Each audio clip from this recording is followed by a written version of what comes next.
हम्म। देखिए, 19वां पॉइंट है, समझ में आ रहा है कि नहीं सबको? अर्पित और अनर्पित की बात चल रही है यहाँ पर। मुख्यता और गौणता की बात चल रही है, उसी के लिए सारे उदाहरण दिए जा रहे हैं कि एक वाक्य जो है वह मुख्यता का कथन है और बाकी उसमें सब चीजें गौण है। तो क्या गौण है वह भी बता रहे हैं, और क्या मुख्य है, उस कथन में क्या मुख्य दिया है और क्या गौण है उसकी चर्चा चल रही है। कर्म के उदय से जीव असंयमी होता है, क्योंकि चारित्र मोह के उदय के बिना उसकी अनुपत्ति, उसकी मतलब असंयम की अनुपत्ति, मतलब चारित्र मोह का उदय होगा तब जीव असंयमी होगा। ऐसा ऐसा कहने से यह कथन आ गया कि जीव अपने पुरुषार्थ के दोष के कारण अपने चारित्र गुण के विकार को नहीं टालता और असंयम रूप परिणमता है। हम जब ऐसा बोला जाए कि चारित्र मोह के उदय से जीव असंयम, जीव का असंयम क्यों है? क्योंकि चारित्र मोहनी कर्म का उदय। यदि ऐसा बोला है, इसका मतलब क्या है? उसमें गर्भित क्या है? कि जीव का स्वयं का ही पुरुषार्थ, पुरुषार्थ की कमी, उसमें चारित्र गुण का, अपने पुरुषार्थ की कमी से ही चारित्र गुण के विकार को नहीं टालता और असंयम रूप परिणमता है ना। उसके पुरुषार्थ की कमी है इसलिए असंयम वर्त रहा है, इसलिए वह असंयमी होता है। यद्यपि उस समय चारित्र मोह के कर्म भी झड़ जाते हैं, तो भी जीव के विकार का निमित्त पाकर नवीन कर्म स्वयं बांधता है। यद्यपि उस समय चारित्र मोह के कर्म भी झड़ जाते हैं, तो भी जीव के विकार का निमित्त पाकर नवीन कर्म स्वयं बंधता है ना। जीव जीव ने विकार किया है इसलिए नवीन कर्म बंध रहा है। चारित्र मोह के उदय से नवीन कर्म नहीं बंध रहा है। ठीक है। अब जो चारित्र मोहनी कर्म है उसका उदय आया तो वो झड़ गए ना वो कर्म। उदय उदय देखकर कर्म झड़ जाते हैं, तो वो तो झड़ गए। फिर भी क्या हुआ, वापस क्यों बंध रहे? क्योंकि उस समय जीव ने विकार किया, इसलिए वह कर्म नए बंध रहे। इसलिए पुराने चारित्र मोह कर्म पर उदय का आरोप आता है। जो तो भी जीव के विकार का निमित्त पाकर नवीन कर्म स्वयं बांधता है। निमित्त किसका पाया? विकार का। जीव का विकार का निमित्त मिला तो नवीन कर्म बन गए, इसलिए पुराने चारित्र मोहनी कर्म पर उसका आरोप गया, उदय का, कि उसके कारण यह उदय आया है, ऐसा बोला जाएगा। इसमें पहला कथन अर्पित और दूसरा अनर्पित है। पहला कथन मुख्य और दूसरा कथन गौण है। आगे पढ़िए अंतिम 20 नंबर का।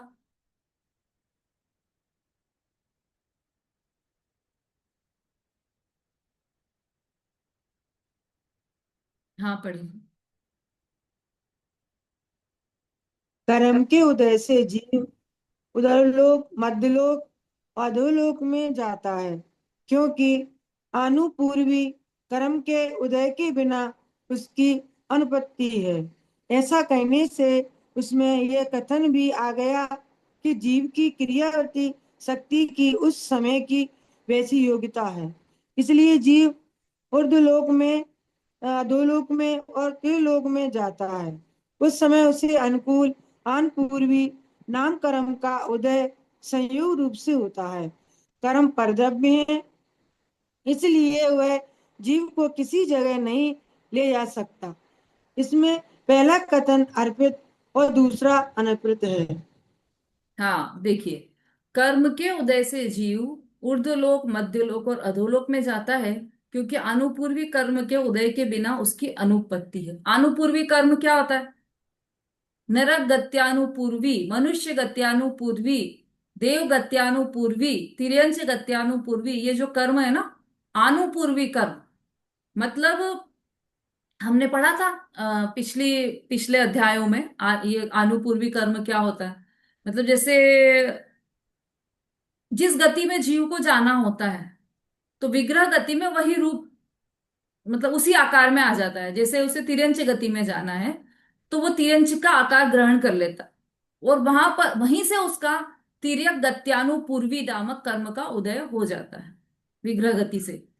तो ये जो अनुपूर्वी कर्म है, मतलब उस गमन का कारण, तिर्यंच गति में गमन के समय जो निमित्त हुआ वह अनुपूर्वी है। मतलब किसी भी गति में गमन के समय जो निमित्त हुआ कर्म, वह अनुपूर्वी कर्म कहलाता है। तो कर्म के उदय से जीव, मतलब वो जो समझ लो उसे देवगत्यानुपूर्वी कर्म बंधा, उसके कारण वो कहाँ जाएगा? ऊर्ध्व लोक चला जाएगा। मनुष्य गत्यानुपूर्वी या तिर्यंश गत्यानुपूर्वी है, तो वह मध्य लोक में आ जाएगा। देखो, है तो सभी दूर, पर मुख्यता से कथन है, यहाँ पर स्थूल कथन है, समझना उसको। तिर्यंश तो सभी दूर है, तिर्यंश गत्यानुपूर्वी फिर कहीं भी हो सकता है, लेकिन मुख्यता से कथन है। तो ये ऊर्ध्व लोक, मध्य लोक, अधोलोक में जाने का जो कारण है, वह गत्यानुपूर्वी कर्म है, ऐसा बोला है यहाँ पर। क्योंकि आनुपूर्वी कर्म के उदय के बिना उसकी अनुपत्ति, यदि आनुपूर्वी कर्म का उदय नहीं होगा, तो वो मध्यलोक, अर्धोलोक, ऊर्ध्वलोक में नहीं जाएगा। तो ये उसके कारण है, आनुपूर्वी कर्म उसका कारण है कहाँ जाने का? ऊर्ध्वलोक, मध्यलोक और अधोलोक जाने का, है ना। अच्छा, हमने तीसरे अध्याय में चार्ट बनाया था एक, तीसरे में नहीं, हम्म, पांचवें अध्याय में नहीं, सॉरी, चौथे अध्याय में, जब हम उर्दू लोक का कथन कर रहे थे, तब हमने देखा था ना कि किस किन देवों की शक्ति कहाँ तक जाने की होती है, कौन से स्वर्ग के देव कहाँ तक जा सकते हैं, कौन से स्वर्ग के देव को अवधि ज्ञान कहाँ तक का हो सकता है, ये सब चर्चा की थी हमने, ध्यान है किसी को? हम्म, ध्यान है सुषमा जी? दीदी इतना तो नहीं याद है वो पूरा कि।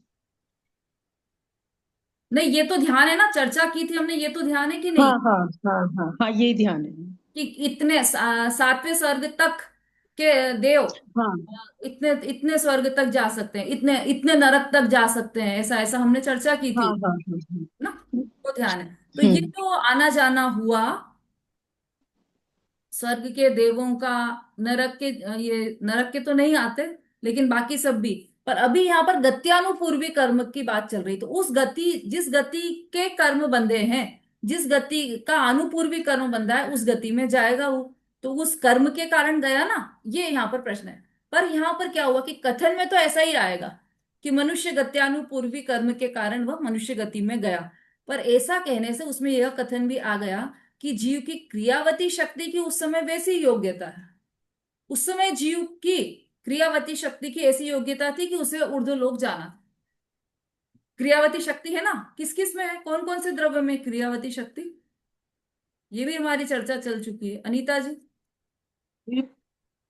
उद्गल में और जीव एक में। मिनट, जिससे पूछे हैं वो बोले, अनीता जी बोली।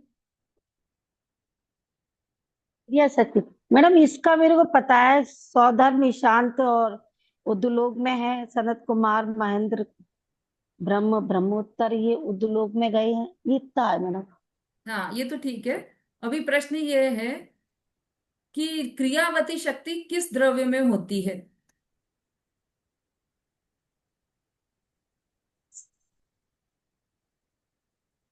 अनुज जी भाई साहब।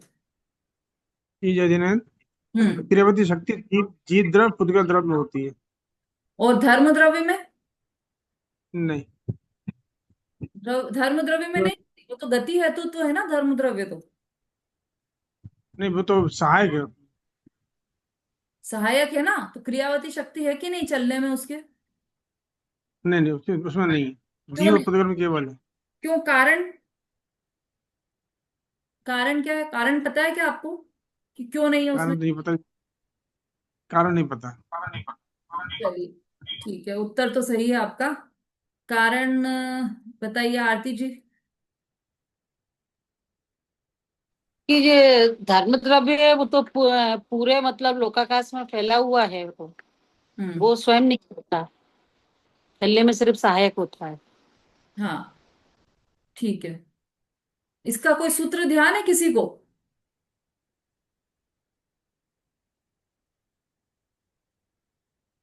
चलिए, मुझे इसे समझ नहीं आ रहा। देखो, हमने सूत्र में पढ़ा था, नित्यावस्थित अन्य रूपाणी, नित्य और अवस्थित है। अवस्थित है कौन कौन से? धर्म द्रव्य, अधर्म द्रव्य, आकाश द्रव्य, ये अपने स्थान पर अवस्थित है, अपने स्थान से बाहर नहीं जाते ये। और उनका स्थान कहाँ है धर्म द्रव्य का? लोकाकाश है। तो इसलिए वो नित्य अवस्थित है, मतलब वो स्थिर है, वो चलते नहीं, अपने स्थान पर स्थिर है, वो चलते नहीं है, ऐसे अवस्थित है। तो चलते ही नहीं है, तो फिर उनमें क्रियावती शक्ति की आवश्यकता ही नहीं, मतलब होती ही नहीं है, इसलिए वो चलते नहीं है। क्रियावती शक्ति नहीं है उनमें, इसलिए वो चलते नहीं है। क्रियावती शक्ति सिर्फ जीव और पुद्गल में है। तो जीव और पुद्गल में है ना क्रियावती शक्ति। इस क्रियावती शक्ति का अर्थ क्या है? एक स्थान से दूसरे स्थान पर जा सकता है। जीव हो या पुद्गल हो, दोनों एक स्थान से दूसरे स्थान पर जा सकते हैं। तो जीव में स्वयं में शक्ति है क्रियावती शक्ति की, तो वह अपनी शक्ति के कारण ऊर्ध्वलोक गया, अपनी शक्ति के कारण मध्य लोक गया, अपनी शक्ति के कारण अधोलोक गया, है ना। तो ये यहां पर कह रहे हैं कि वो उसका जाने में, उसकी क्रियावती शक्ति की उस समय की योग्यता ऐसी थी कि उसे जीव को ऊर्ध्वलोक जाना था। उस समय उसे अनुकूल आनुपूर्वी नाम कर्म का उदय संयोग रूप से होता है। निमित्त में क्या है? वो उस कर्म का उदय है, जैसे ऊर्ध्वलोक जाना है तो देवगत्यानुपूर्वी नामक आनुपूर्वी कर्म का उसका उदय रहेगा संयोग में। उस समय उससे हो गया, कर्म पर द्रव्य है इसलिए वह जीव को किसी जगह नहीं ले जा सकता, है ना। कर्म तो पुद्गल द्रव्य है, वो कैसे ले जाएगा? पकड़ सकता है क्या? रूपी द्रव्य अरूपी द्रव्य को पकड़ सकता है क्या? यदि पकड़ सकता है तो इसी शरीर में यह आत्मा, शरीर पकड़ ले आत्मा को, जीव को अभी भी पकड़ ले, नहीं जाने दे उसको, तो पकड़ ही नहीं सकता। तो वो पकड़ ही नहीं सकता तो ले कैसे जाएगा एक स्थान से दूसरे स्थान तक? तो इसलिए वह कर्म जड़ है, उद्गल है, वह जीव को एक स्थान से दूसरे स्थान तक नहीं ले जा सकता। तो फिर कैसे गया जीव? जीव स्वयं की क्रियावती शक्ति से गया। यह सब उसमें गर्भित है। किसमें गर्भित है? जब ऐसा कहा कि कर्म के उदय से जीव देवगति बन गया, देवगत्यानुपूर्वी के कारण जीव देवगति में गया, जब ऐसा कहा तो उसमें बाकी सभी चीजें गर्भित है। उस समय अवस्था की मुख्यता से, संयोग की मुख्यता से यह कथन किया गया है। वास्तविक स्थिति ऐसी है, यह सब गौण रूप से उसमें गर्भित है। उसका अब ये जो मुख्य और गौण की जो व्यवस्था है ना, वह ज्ञान में है। इसमें एक बात और है कि मुख्य और गौण की जब जब चर्चा चलेगी तो इसका अर्थ क्या हुआ कि यह चीज तो मुख्य है, बाकी सब चीजें गौण रूप से हैं। तो गौण रूप से है, इसकी सत्ता का भी स्वीकार किया है वहां पर, है ना। जैसे अभी अपन क्या चर्चा कर रहे थे, जैसे दूल्हे की चर्चा भी कर रहे थे अभी अपन कल, कि दूल्हा है तो बाकी सब लोग वहां पर गौण कि नहीं नहीं दूल्हा नहीं है तो बारात नहीं है, ऐसा है ना। तो कि पर दूल्हा है तो आ गई बारात, ऐसा समझ लो। तो दूल्हा है तो बाकी सब चीजें गौण रूप से है वहां पर, लेकिन उनका अस्तित्व है, अस्तित्व को भी सिद्ध किया है। अभी कमरे की चर्चा कर रहे थे हम, घर की। घर है तो घर है, तो आप किचन में हो कि मुझे तो किचन में, बस मुझे किचन इष्ट है, अभी मुख्य रूप से किचन है मेरा, अभी मेरा पूरा ध्यान किचन पर है। तो बाकी सब घर, उसका अभाव हो गया क्या? कि उसका अभाव नहीं हुआ, उनका अस्तित्व है, उनके अस्तित्व को स्वीकारा गया है, तभी उसको गौण रूप से रखा गया है।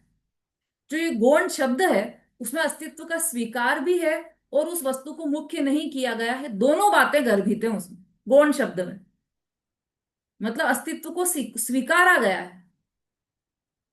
जिस चीज को गौण किया गया है उसके अस्तित्व को स्वीकारा गया है, उसका अभाव नहीं किया गया। जैसे एक बहुत उदाहरण चलता है ना, वो हाथी वाला। वो आंख पर किसी ने पट्टी बांधी, तो चार लोगों के पट्टी बांधी, तो किसी ने कान छुआ हाथी का कि अरे ये कौन सी वस्तु है, उससे पूछा गया तो उसने क्या बोला कि ये तो सूपड़े जैसी वस्तु है। किसी ने बोला ये तो खंबे जैसी वस्तु है, किसी ने बोला ये तो जिसने उसके पूंछ को टच किया उसने बोला यह तो रस्सी जैसी, ये वस्तु तो रस्सी जैसी है।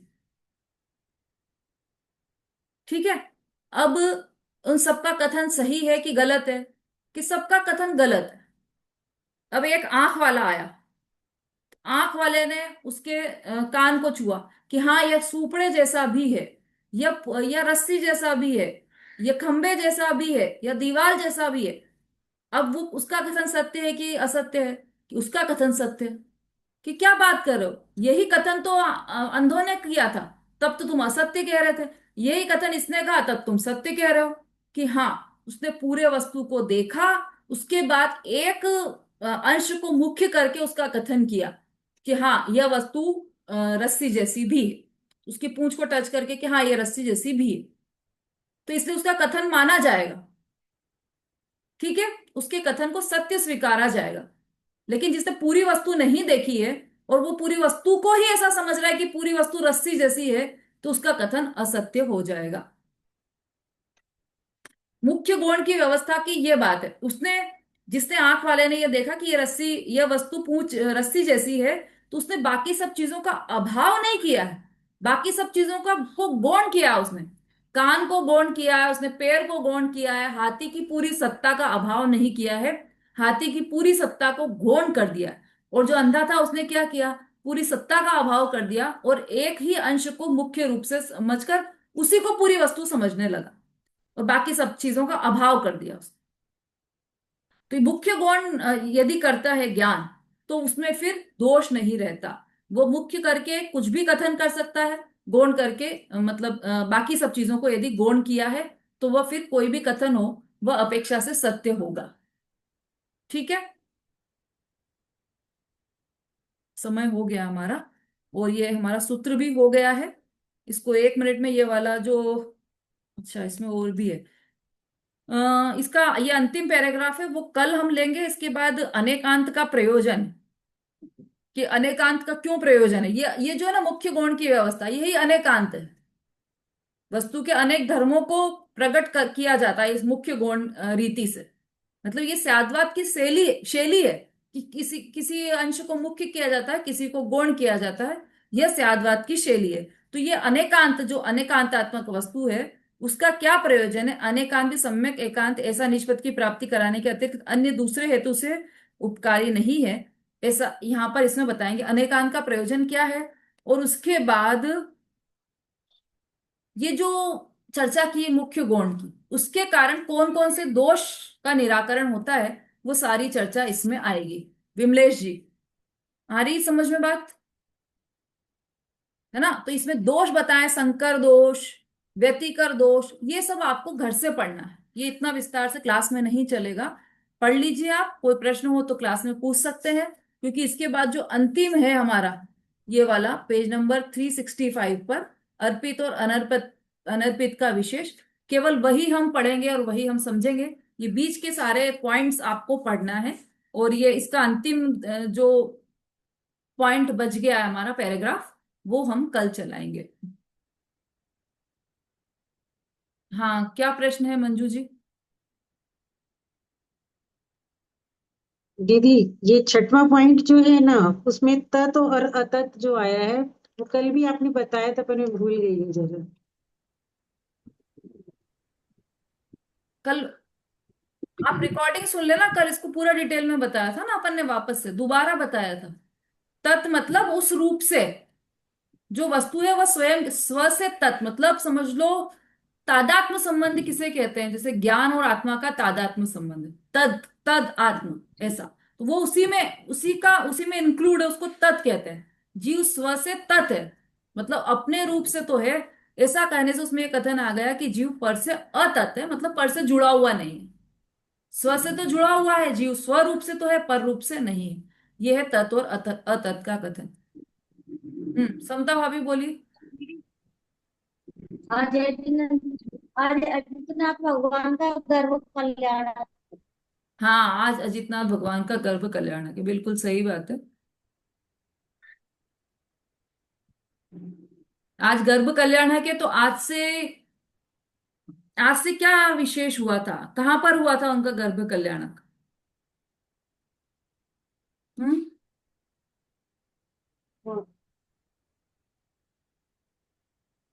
संगीता जी। भी मैं वो पूछ रही थी, जो अभी शुरू में आपने क्वेश्चन पूछे थे ना, सूक्ष्म सूक्ष्म वाले और वो स्थूल, तो वो कौन से सूत्र के हैं? ये इस बार ना 5वीं अध्याय की मेरी अच्छे से हो नहीं पाई है पढ़ाई थोड़ा सा, तो मैं भी कोई कोशिश कर रही हूँ मतलब। पुद्गल द्रव्य के जो भेद बताए ना, अणु और स्कंद रूप, दो भेद बताए है ना। और दूसरे हाँ, तरीके से यदि पुद्गल द्रव्य के भेद करें, तो ये 6 प्रकार के भी भेद बनते हैं, ऐसा है उसमें, है ना। उसके अलग ये से मुझे मिल सूत्र नहीं रहा, नहीं है, इसमें अलग शास्त्र में से तो नहीं, नहीं मिल रहा है। उसका कोई अलग से सूत्र नहीं है।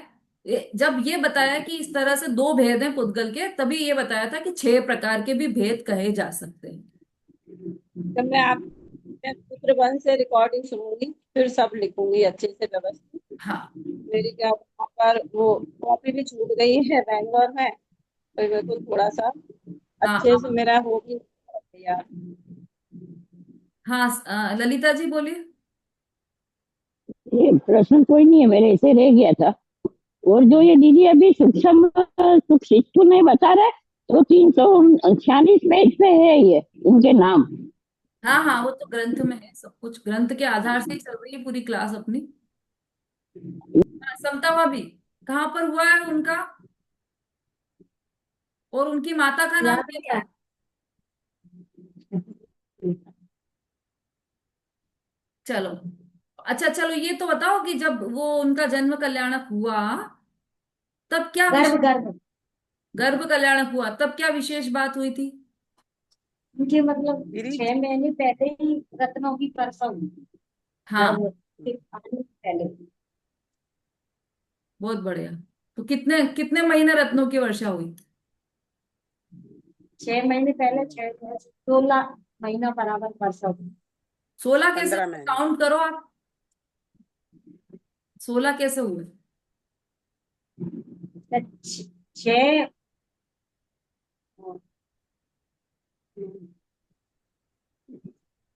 6 और 9 कितने हो गए? 15। 9 9 15। 15। 15 मास, बिल्कुल सही। 15 मास रत्नों की वर्षा हुई थी, मतलब गर्भ में आने के 6 महीने पूर्व, और जितने दिन गर्भ रहा उतने दिन भी रत्नों की वर्षा होती रही। तो ऐसे अजितनाथ भगवान को हम सबका शत शत वंदन है। हाँ उनका जन्म श्रावस्ती नगरी में हुआ था। अच्छा, उनकी माता का नाम विजया रानी। विजया रानी, बहुत बढ़िया। श्रावस्ती नगरी में विजया रानी के गर्भ से उत्पन्न हुए थे अजितनाथ भगवान। कौन से तीर्थंकर थे? दूसरे नंबर की। दूसरे नंबर के, बहुत बढ़िया। चलिए, तो अब ये आप लोग का होमवर्क ये है कि आप लोग ये पॉइंट्स को पढ़ना है आप लोगों को, ठीक है? जिनवाणी स्तुति। जहाँ वाणी के ज्ञान से सूझे लोकालो, सो वाणी मस्तक नमो सदा देत हूँ। बोलिए जिनवाणी माता की जय। महान जैन धर्म की जय हो। आचार्य उमा स्वामी की जय। जय जिनेन्द्र। जय जय जिनेन्द्र। जिनेन्द्र, सभी को जय जिनेन्द्र। सभी को जय जय जिनेन्द्र दीदी। जय।